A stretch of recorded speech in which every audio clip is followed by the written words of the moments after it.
Thanks very much, Mike. Thanks very much. I have one further announcement that I was handed. There's somebody with a California license plate car, a white Honda, that's got its lights on. 2LV5 or 2LVS, I think, 529. So if that's your car, you might want to do something about that.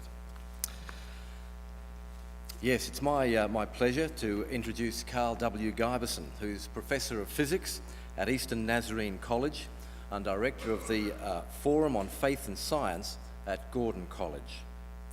Karl received his PhD in physics from Rice University. In recent years, he's become the president of the relatively new Biologos Foundation. It's interesting that Dr. Francis Collins, who was head of the Human Genome Project in the 1990s under the Clinton administration, he founded the Biologos Institution, but then divested himself of this role when he was appointed head of the National Institutes of Health in Bethesda this past July. The foundation stands for the harmony of faith and science in the current cultural discussion and publishes rich materials on its websites to help all interested parties. Karl is Program Director of the Venice Summer School on Science and Religion, at which a select group of a couple of dozen scholars meet to work on and produce publications on significant issues. Reports are that Venice is wonderful, the intellectual environment exhilarating, and that Karl has a charming but somewhat obsessive way of extorting gelato from the participants when they take a break and visit the local gelato stands. Karl's been actively involved as a researcher, writer, editor, and speaker for many years on the topic of faith and science. His books, which I'm sure many of you will be familiar with, include Saving Darwin, How to be a Christian and Believe in Evolution, The Oracles of Science, Celebrity Scientists versus God and Religion, and Worlds Apart, The Unholy War Between Religion and Science. And he's written numerous research articles.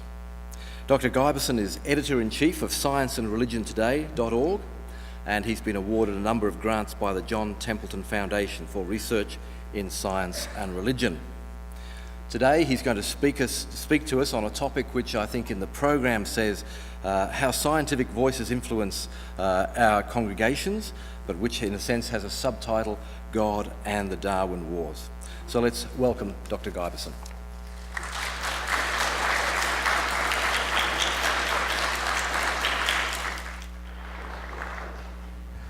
Thank you very much for that generous introduction. I'm going to use a lapel mic if I can. I have a hard job standing in one place, so sometimes it's best if the microphone doesn't have to do that either.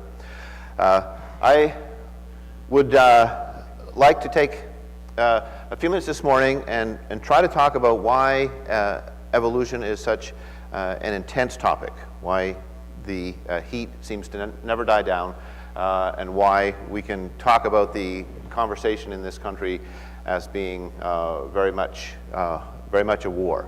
I want to make the case that this is a culture war and has to be understood on those terms rather than scientific or theological terms. And I think that perhaps will be somewhere near the bullseye of what I was asked to do. To give you an idea of some of this controversy as it's playing out right now, there is a discussion going on in Texas about what will be in the next version of the textbooks there that will teach evolution to high school children. And Don McLeroy and other like-minded enthusiasts are quite eager to change these textbooks in some very dramatic ways in several different areas, not just science. He believes that evolution is hooey, and is quite proud of the fact that their science standards are light years ahead of any other state when it comes to challenging evolution. Now, what goes on in Texas is very important for the rest of the country because Texas is one of those few states that makes its decisions at the state level, and so they order literally millions of dollars worth of textbooks, and the companies were far more interested in selling textbooks than getting the science right, have to pay attention. Now, in general, they have been balanced, the Texas constituency, by California, which has a much more liberal perspective and also buys textbooks in the same way. And so the textbook publishers have tried to balance these two different perspectives and usually get somewhere in the middle, which has been working okay. But as we know, California is in a lot of trouble financially. Some think California might actually go bankrupt. And one of the first things, of course, they cut from their budget was textbooks. So this is going to be unbalanced, and so there's a very good chance that the influence of Texas may result in significant changes in the science as it's presented in high school textbooks, which will be widely used in probably just about every state in the Union. Now, this is very interesting because this is an example where the science is being changed in the text, not because the scientific community has found out something new, but because grassroots constituents have demanded that the science be changed to accommodate their religious beliefs. This, of course, is something that a lot of educators worry about in this country. Here's an interesting chart that was put together a few years ago in which people in a number of different countries were asked, do you believe that human beings as we know them developed from earlier species of animals? And this is a somewhat benign statement of evolution. It doesn't say purposeless or without God involved. It just says that they developed from earlier species of animals. And so here, this was the survey of how many people in which countries thought this was a true statement. And you can see that the United States is down here, and if it weren't for Turkey, which has a very strong anti-evolutionary voice coming out of conservative Muslims, theologians there, that the United States would be absolutely at the bottom of this list. I mean, this is an amazing and very, very discouraging survey, and we can see that some of our economic competitors and so on are up much closer to the top there. So this, of course, is a cause of great alarm, and some people are raising alarm bells and writing books with titles like Unscientific America, How This is Threatening Our Future, and the more colorful Idiot America by a Boston Globe journalist. Neither of these books is anti-religious, and they're not blaming religion per se for this, but just raising an alarm bell that somehow we've got to address this concern. Now, one of the reasons I think why this continues to be such a unproductive conversation that isn't going anywhere is because the way that the people on the different sides are making their case are so completely different. The evolutionary biologists, who for the most part are very unfamiliar with the religious conversation, think that if they can just present the argument in an ever more satisfactory way, if they can make it clearer, if they can amass more evidence, if they can discover more genomes that establish common ancestry, then that ought to win the day, because that's how change takes place in science. People who send their children to high schools, they sit on school boards, they feel like they should have some control over what's taught in those schools, and so that is how they decide what should be in those textbooks. And this is a conversation which just is going nowhere, which makes it a classic example of a culture war. It's not a theological or scientific debate. It's two very distinct, very separate voices in the culture that are making opposing arguments. And this was the case that my co-author Don Yerkes and I tried to make in Species of Origins, that until we recognize these different voices and what motivates them, this conversation will remain very intense and very, very unproductive. There isn't very much evidence that any progress of any sort is being made at reducing this controversy at the moment. Now, you can see it's just a sort of a shorthand, tongue-in-cheek how a culture war argument proceeds by looking at bumpers on cars. And I was in a parking lot just yesterday in Myrtle Beach, and I saw some of these very bumper stickers here. So there's a Darwin fish which supposedly has come along and evolved out of the Jesus fish to show that evolution is triumphing over religion. But then the truth fish can eat the Darwin fish, and you can get all of these for your bumpers if you want. In fact, in Ken Ham's museum, I saw that you can get T-shirts for your children that have these things on them. Not to be outdone, the Darwin fish can eat the Jesus fish. And then there's this one here, which I'm not sure is appropriate perhaps for a seminary, so we'll cover that one up very, very quickly there. But this kind of conversation where we look just for ever more sort of hysterical ways to ridicule the opposition and so on is not the kind of conversation that's going to lead to some kind of thoughtful resolution. Now, unfortunately, as this has unfolded, evolution has become a weapon that is being used against religion. The so-called new atheists are getting a lot of mileage out of this warfare, and they're trying very hard to kind of establish that evolution and belief in God are absolutely incompatible, and by making a forceful case for evolution, they will win. Their argument is philosophically very shallow, but it's a very noisy argument, and it's all over the blogosphere. Every time Francis Collins comes out and does anything as a public Christian, the new atheists all demand that he resign, because you can't possibly be the head of the NIH and a Christian. So these are the leading characters in this new atheist movement. This is the infamous Richard Dawkins, Daniel Dennett from Tufts, Sam Harris, very uncharitable fellow who assaulted Francis Collins with quite a bit of vigor, accused Collins of not really being a good scientist, which is an odd claim for a man who still hasn't finished his doctorate in science. This is the notorious Christopher Hitchens and Jerry Coyne. In their presentation of atheism, the way they differ perhaps from the old atheists, they're not quite as interesting, I don't think. But science plays a much larger role in their argument. And in general, that's what the argument is, that we are scientists now, and somehow we need to recognize that we cannot be both scientists and Christians. Richard Dawkins' The God Delusion has been on the bestseller list for a rather long time, and it's peppered with a lot of allusions to science. Daniel Dennett's really very excellent book, Darwin's Dangerous Idea, talks about how evolution dissolves all of traditional Christianity. Jerry Coyne's Why Evolution is True is based on the assumption that all we need to do is explain it well enough, and naturally everybody will fall down at the altar of atheism and begin to worship there.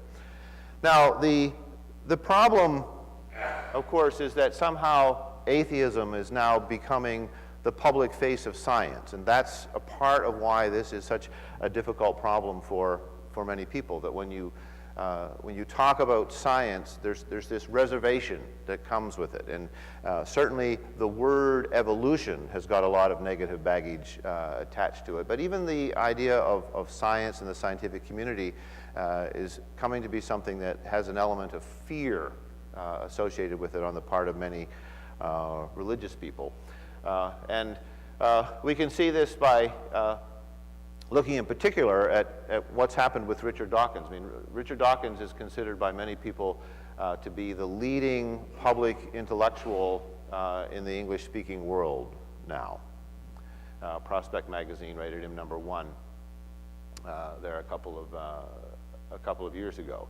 Now, he's not the leading scientific voice. He's the leading public intellectual. He's the only person, or maybe one of two, that's a fellow both of the Royal Society of that includes the scientific community, but also the Royal Society of Literature, where he signs his name with Charles Dickens' quill pen when he goes to meetings and sits down beside J.K. Rowling.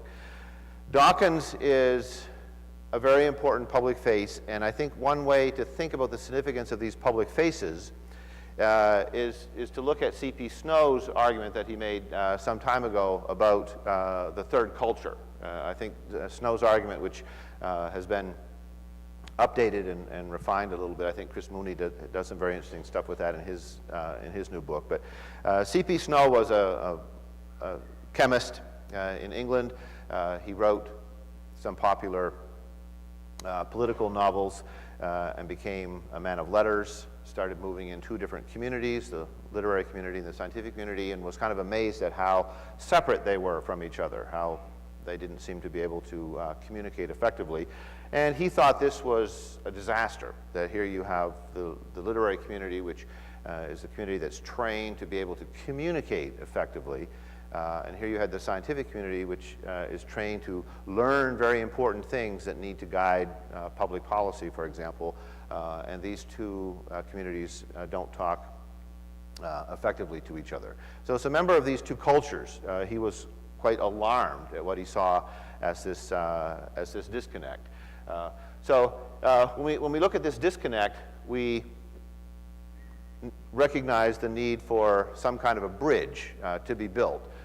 C.P. Snow felt that this bridge would be built when literate humanists became sufficiently interested in science that they would take the time to learn about it and write about it. And we certainly have some great examples of that. Davis Sobel, for example, is a marvelous writer in that category. But what's happened instead is that literate scientists have learned how to write well enough for the popular audience that they have become the effective third culture. And there's nobody more effective at this than Richard Dawkins.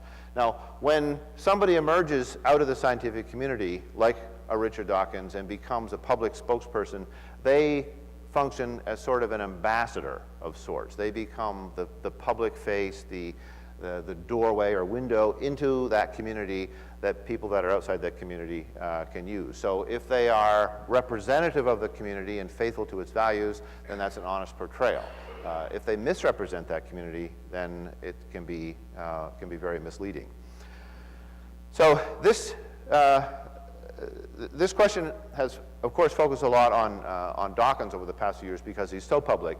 But my co-author of Oracles of Science, Mariano Artigas, and I got very interested in this larger questions, because we don't want this to be all just about Dawkins. We wanted to ask a bigger question and say, well, who are these third cultural intellectuals that have come out of the scientific community and are writing for popular audiences? And so that was what we tried to unfold in the Oracles of Science. And we identified what we would say are the 6 most important figures over the past quarter century that have come out of the scientific community that represent the values and ideas of science to popular audiences. Now, you can always argue about any such list, but we didn't cherry pick these, and we believe they're all very defensible. There's Richard Dawkins, of course, Stephen Hawking, whose Brief History of Time has been a runaway bestseller, Stephen Jay Gould, for many years, premier essayist in Natural History magazine, E.O. Wilson, ranked by Time magazine one of the most influential people of the 20th century, author of 2 Pulitzer Prize-winning books. The Nobel laureate, Steven Weinberg, who wrote a classic called The First 3 Minutes about cosmology. And then, of course, Carl Sagan, who at one point in the 1980s was the most recognizable person on the planet. So these are the 6 individuals that Artigas and I would argue are the most influential voices from the scientific community to the culture at large. Now, their religious beliefs are not representative of the scientific community. E.O. Wilson, who was raised a Southern Baptist and lost his faith at the University of Alabama, is at best now something of a provisional deist who is calling for us to find some way that we can learn how to worship the grand story of evolution, to rechannel the enthusiasm that we have for religion. Stephen Jay Gould was an agnostic. He tried to be something of a peacemaker by saying that religion is only about values, but most religious people couldn't recognize their faith in his formulation. Hawking, cryptic agnostic, says that we can perhaps allow God to be a boundary condition. So we can rewrite the doxology to praise the boundary condition from whom all blessings flow. With Sagan, we begin to encounter somebody who began to feel that religion was kind of sinister. Stephen Weinberg actually thinks that religion is parasitic and evil. We should get rid of it. Religion, he said, is one of the few things that can make good people do bad things. And then, of course, there's Dawkins, who's an enthusiastic atheist, although when pressed, he'll say, really, he has to call himself an agnostic, but he doesn't acknowledge that there's much difference between those for him. He's a part of this new group called the Brights, trying to rehabilitate the label atheist. Religion, he said in a British documentary a couple years ago, is the root of all evil. Now, these beliefs are not merely their personal beliefs. These are the beliefs that come out in their writings. E.O. Wilson, in one of his Pulitzer Prize-winning books on human nature, says that the evolutionary epic is probably the best myth that we will ever have. And then he says the mythopoeic requirements of the mind. Now, he believes that we are programmed by evolution to need to have something like religion in our worldview. We need to reprogram ourselves so that we can meet this requirement with scientific materialism and then reinvest our superb energies in building a religion on that foundation. Weinberg, in his classic book, The First 3 Minutes, made these extraordinary comments. The more the universe seems comprehensible, the more it also seems pointless. It's a very, very articulate passage at the very end of the book.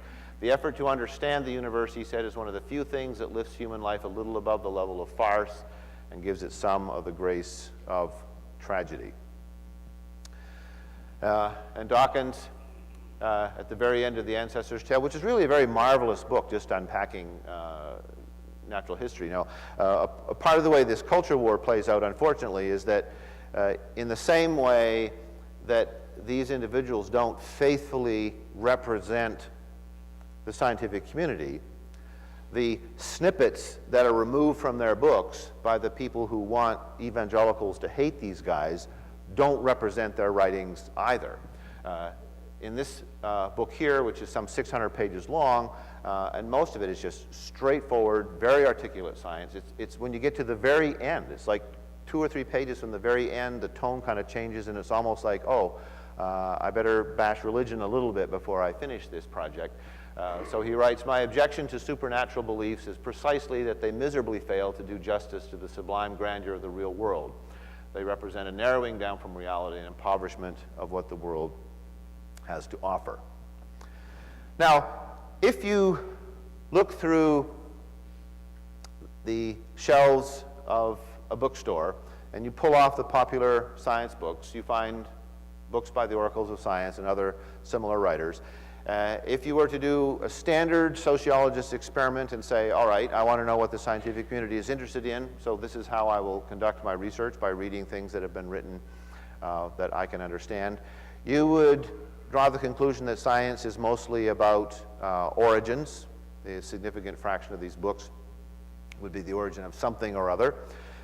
You would discover that scientists are mostly all atheists or agnostics, and you would discover that science is mostly incompatible with religion, and certainly completely incompatible with any form of traditional religion.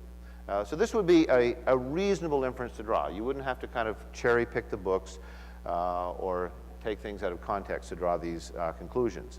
But these are not accurate views. If you were to do a more careful sociological study, not going to a bookstore, but perhaps to a scientific meeting, or maybe actually even reading a leading scientific magazine like Nature, if you were to peruse those articles and catalog them, you would discover that the majority of science has nothing to do with origins. The majority of scientific research is not looking at the origin of this or that. You would discover that the overwhelming majority of scientists are not interested in religion, that they would gather for a meeting like this one that might take several days on some common scientific theme, and there would be no conversations in the hallways about religion. That simply would not come up. You would not expect to find those conversations there any more than you would at a baseball game or a convention of plumbers. It's simply a conversation that can take place without endless consideration of theological implications. If you were to actually ask in a scientific survey what the religious beliefs were, you would find that some 40% of these scientists actually have fairly conventional religious beliefs, and there's 40% of them who hold the belief that there is a God and we can pray to this God in expectation of receiving an answer. Now, this is a very, very traditional, fairly conservative view. The number that would say they believe in God is probably much larger. But these are not the viewpoints that trickle out. Okay? The characters that make up this third culture roster, the oracles of science, those are the ones who become so significant that they appear in such places as, for example, The Simpsons. Several leading scientists have appeared on The Simpsons. Stephen Hawking has been on there several times with his wheelchair, which has a spring-loaded boxing glove in the arm that he can use to punch Homer when he feels like it. He's been there several times. Stephen Jay Gould appeared. Here he is Simpsonized in an episode that was based loosely on his argument in this book that science and religion need to be understood as non-overlapping magisteria. And there's a convoluted, very Simpson-esque narrative in that episode that ends with a judge issuing a ruling that religion must stay 500 yards from science at all times. Now, it's worth pausing to kind of think about the fact that some scriptwriters in Hollywood are reading these books and getting ideas about science and figuring out ways to use those ideas in a very, very popular program, which doesn't make the teaching of science one of its goals. So you kind of reflect on that for a moment. Now, the view that science is hostile to religion is exacerbated by some very, very influential figures who have arisen out of the evangelical world to try to make essentially the same argument that science and religion are incompatible. The most articulate one would be Philip Johnson, who launched the intelligent design movement some years ago with Darwin on Trial. And he makes the argument there that science is based on philosophical naturalism. Okay? That's the beginning point of science. We say there is no God, and then we do the best we can from there. We don't start with data. Evolution, he said, is promoted to persuade the public to believe that there's no purposeful intelligence that transcends the natural world. Now, Dawkins wrote a book called The Blind Watchmaker, which makes an argument that sounds somewhat like what Philip Johnson is saying here, and this happened to be what Philip Johnson picked up in a bookstore in London on a sabbatical when he got interested in this question. So while I disagree with Philip Johnson's perception, I think he certainly got it very, very honestly. He didn't have to kind of cherry pick the popular science literature to find this perspective. So evolution then, as it's commonly discussed by evangelicals, has become an incredibly loaded term. Now, let me give you a couple of examples of some of the most extreme sort of loads that have been put on it. Henry Morris, who is the architect of the young earth creationism movement and a very, very effective educator. He was the mentor of Ken Ham. In his Long War Against God, says that the theory of evolution is the primary mechanism that Satan has used to destroy belief in God from time immemorial. The first evolutionist, he said, was not Darwin or Lucretius or Thales or Nimrod, but Satan himself. Satan visited with Nimrod on the top of the Tower of Babel, explained to him this naturalistic theory of origins. Nimrod comes down from the tower, gives it to everybody working at the base. Their languages get confounded, and naturalism spreads about the globe in this particular way here. This book was highly praised by a lot of leading evangelical magazines. This idea that there's some kind of a connection between evolution and Satan is popular enough that, lo and behold, it made it onto The Simpsons. And here we have Charles Darwin making out with Satan as the origin of species arises in flames in the background. So in order to parody something effectively, it has to be widely enough known that people can kind of recognize that you're making a hyperbolic statement here. Ken Ham, pictured here in his museum, which is a great trip. I recommend it highly. It's a fascinating place to visit. In his book, The Lie, he gives evolution an apocalyptic tone. The Bible prophetically warns, he says, that in the last days there will be false teachers. These false teachers will introduce destructive lies among the people. The Bible doesn't say what these lies are, but Ham has figured it out. That lie is here already, and that lie is evolution. In Ken Ham's military-driven metaphor, evolution is responsible for just about, and maybe all, of the evils that we confront in our society.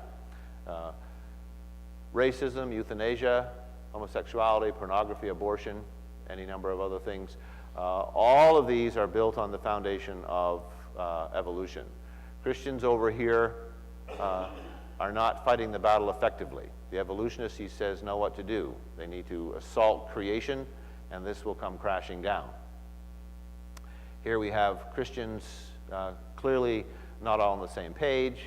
One fellow up here just kind of sleeping. This guy's just shooting his gun for no good reason. This guy's shooting at a fellow Christian.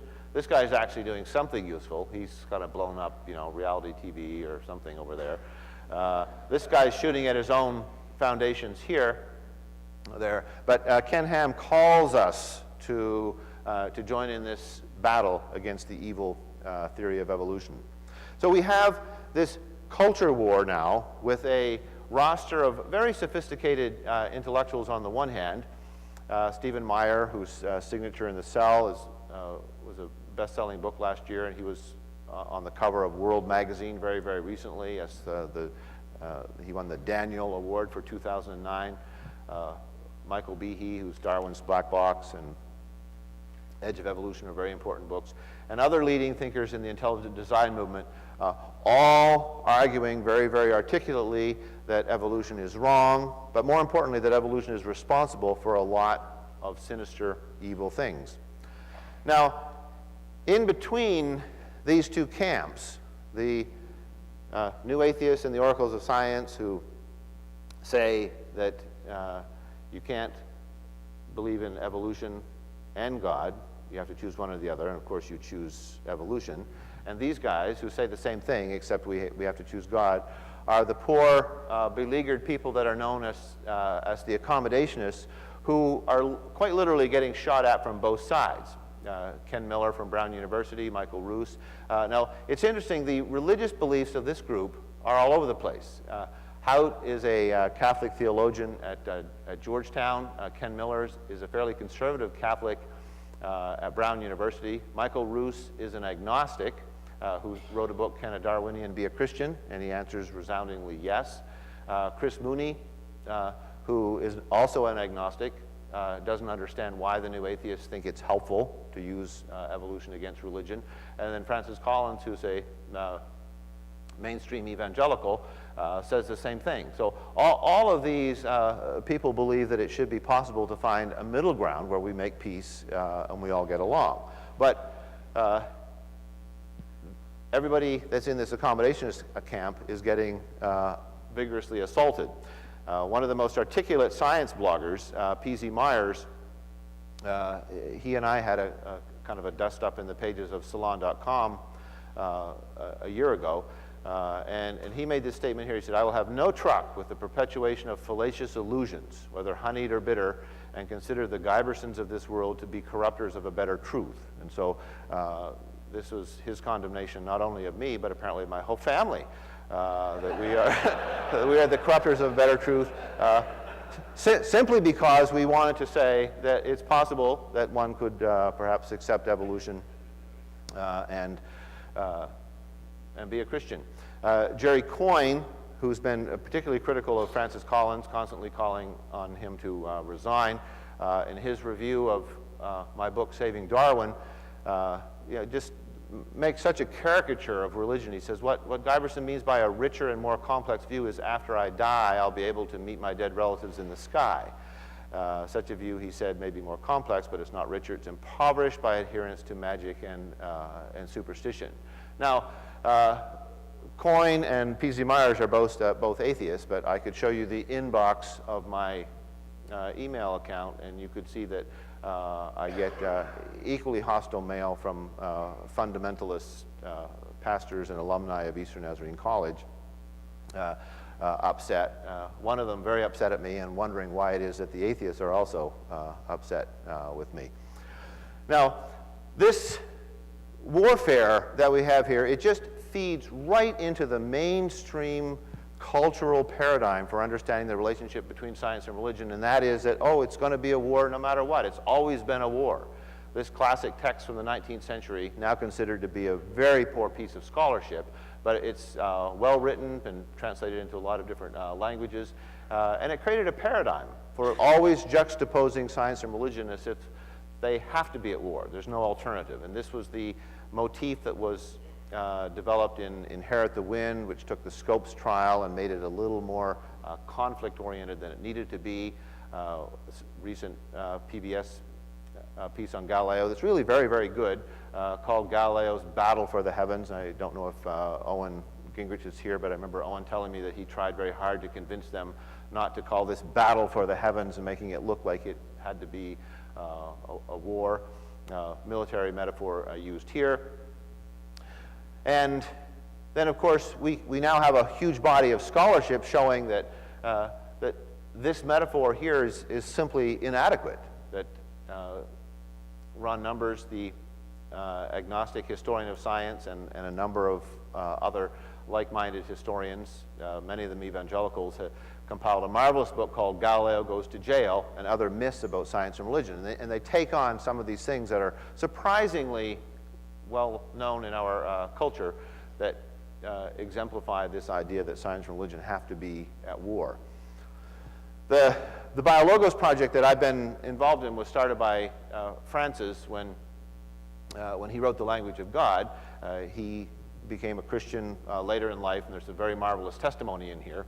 And he did not see, as a geneticist and a new evangelical Christian, why there needed to be some sort of hostility there. And so he started this project largely because he was getting so many emails from people saying, well, but how do you explain this and how do you explain that? And he began to realize that there was a need for a scientifically authoritative voice to move into this conversation and try to make some peace between science and religion. When he became the head of the NIH, he was told to step down from the BioLogos Foundation, so he did that reluctantly. But he's very happy to report that there's great respect and even appreciation for his faith among the people that he's working for there, including Obama. This is the picture of Francis that I like a little bit better. Here he is with his guitar. This is Joe Perry of Aerosmith here. GQ magazine did a spread trying to show that scientists can be cool, and so they have some very interesting photographs of Francis with a leather jacket and sunglasses and so on, but here he is with the Aerosmith guitarist.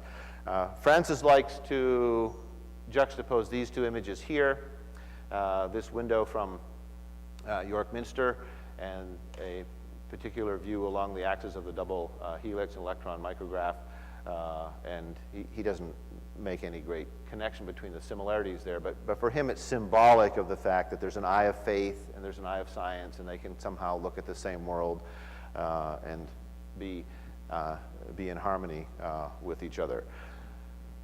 Now, I don't intend for this to be an advertisement at all, but I really think that it would be useful for this audience to know that that there is a project going on now that's aimed at trying to produce resources of various sorts, of the same sort that many people in this room have been involved in. And if if you are inclined to get involved with BioLogos, we're just a year old, but we've got a rather interesting roster of people now working for us, and a website where we post new material and news items every day. Francis is just a historical footnote now, but eventually he'll get sick of working in Washington and come back to us, I think. But Daryl Falk at Point Loma, Pete Enns is a biblical scholar. This is our webmaster. We're slowly building a staff. Not all these people are full-time, of course, but this is a project which we've been quite excited by, because it seems like it has filled a little bit of a void, and we are having a lot of people come out and provide additional support for us beyond what the Templeton Foundation has done.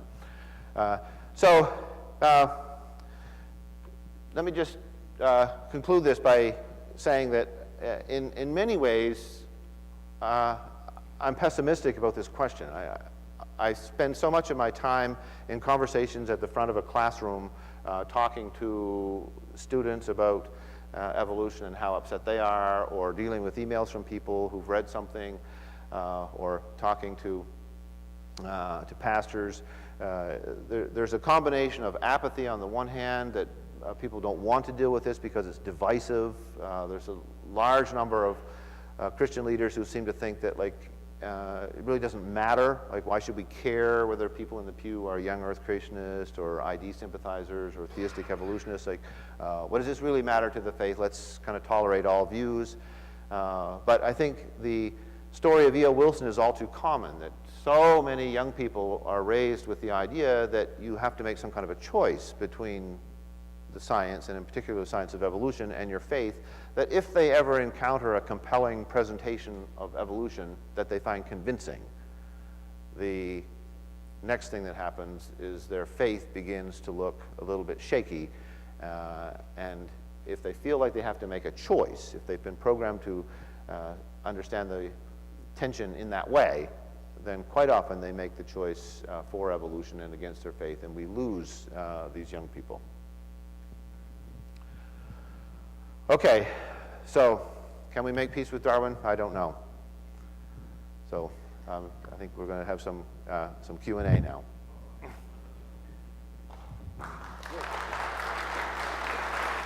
Thanks very much. Come around this side. Yes, Dr. Giberson's very happy to respond to comments or questions that you might have. But seeing as how I've got control of the microphone at the moment, I might be the first one to make a comment. I'm not sure I've quite phrased it in terms of a question yet, but undoubtedly we'll in the questions discuss the specific issue of Darwin and so on. But the situation that you were describing here about where there is a scientific consensus about how the science of evolutionary science works, and yet there is a public opinion which is running against that, and people find it difficult to really accept what the science is saying, reminds me of another area that I'm concerned about, and that is what's happening in terms of climate change.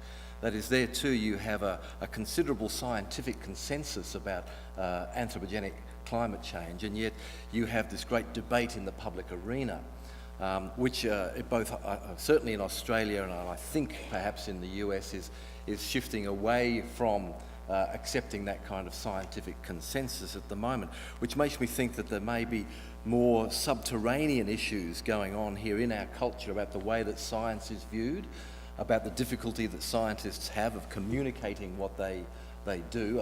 An article in a peer-reviewed journal is not exactly terribly exciting for the average person, and it perhaps raises questions about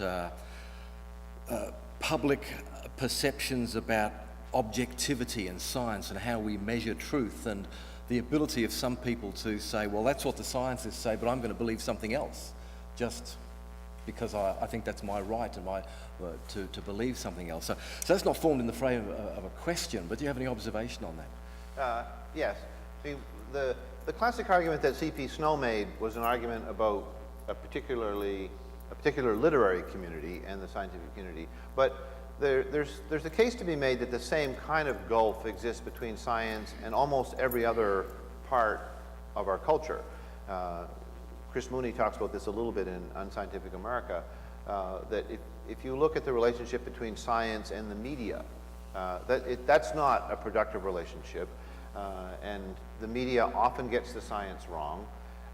If you look at the coverage that television news, for example, gives to science, it used to be something like 17 minutes for every 3 hours, and now it's 1 minute for every 3 hours. There's a tremendous decline in the coverage in the media. If you look at the relationship between science and Hollywood, how many times do they choose a really interesting scientific topic and turn that into a big film?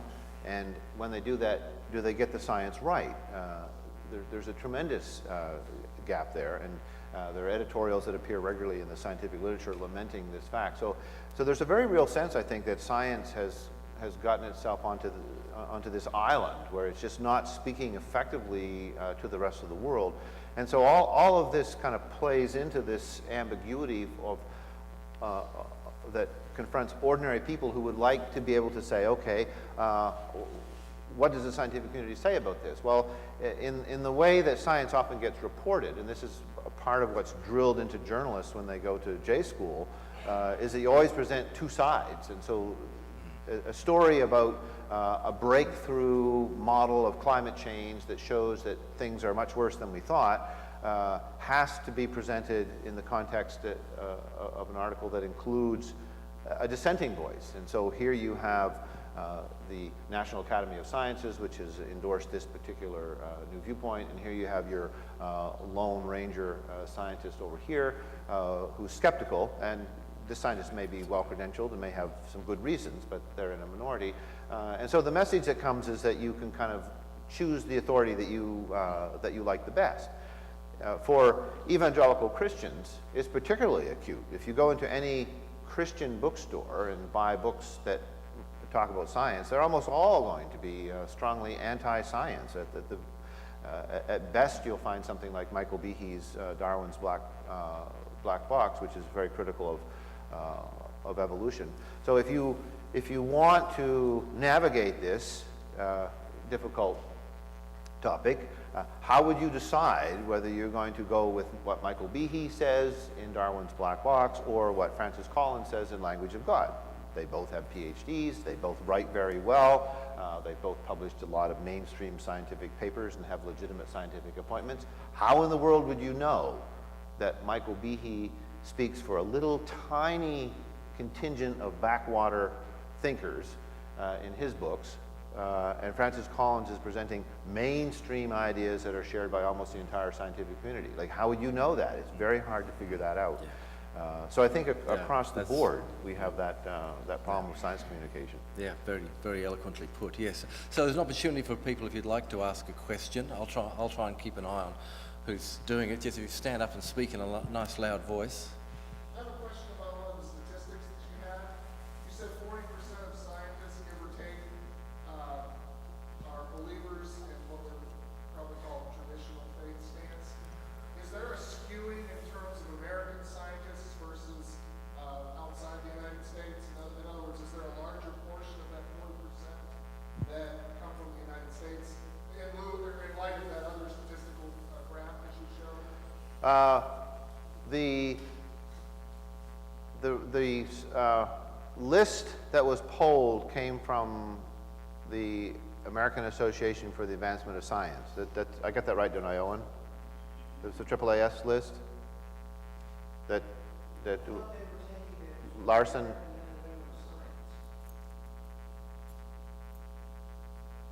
I believe it's an American-dominated list in any event, but that's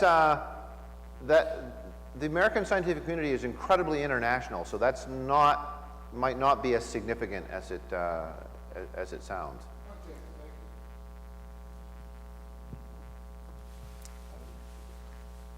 Yeah, question. I don't know when Wilson wrote The Creation. I'm particularly familiar with it. And his work with the Friendship Collaborative. Do you know, is he continuing to try to reach kind of across the aisle, so to speak, with evangelicals, and or any of these other